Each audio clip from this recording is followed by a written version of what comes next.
একটি ঘটনা বলছি, শুনলে হয়তো আপনি অবাকই হবেন, কিন্তু এটা পুরোপুরি সত্যি। সুইডেনের লিঙ্গ সমতা বিষয়ক মন্ত্রী পাউলিনা ব্র্যান্ডবার্গের সফরকে কেন্দ্র করে সম্প্রতি সামনে এসেছে অদ্ভুত এই ঘটনাটি। সুইডিশ এই মন্ত্রীর রয়েছে অদ্ভুত এক ভীতি, যা সবার কাছে খুবই বিরল। কিন্তু সেটি কি? তিনি নাকি কলা দেখে ভয় পান। হ্যাঁ, ঠিকই শুনেছেন।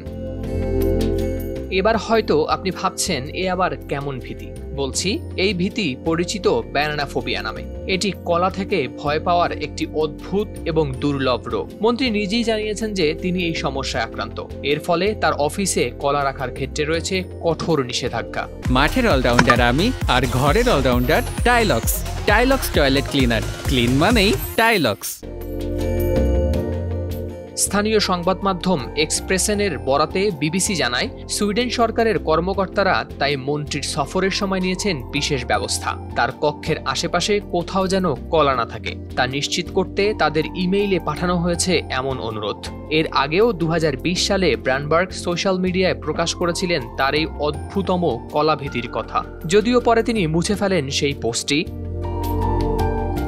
শুধু তাই নয়, এই একই রোগে নাকি আক্রান্ত হয়েছেন সুইডিশ রাজনীতিবিদ টেরেসা কারভালো। তিনিও তার এই অদ্ভুত ভীতির কথা জানিয়ে বলেন, আমরা যদিও কাজের বিষয়ে নানা মতভেদ করি, তবে এই বিষয়ে ভীতি সম্পর্কে আমরা একমত। এটি আমাদের জন্য একটি সাধারণ সমস্যা।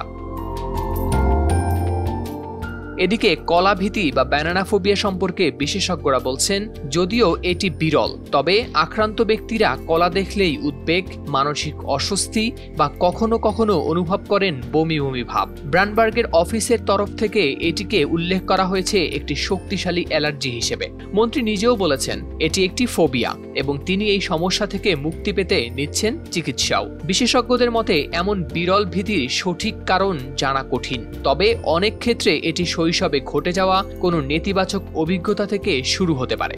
হাওলাদার শামীম, RTV।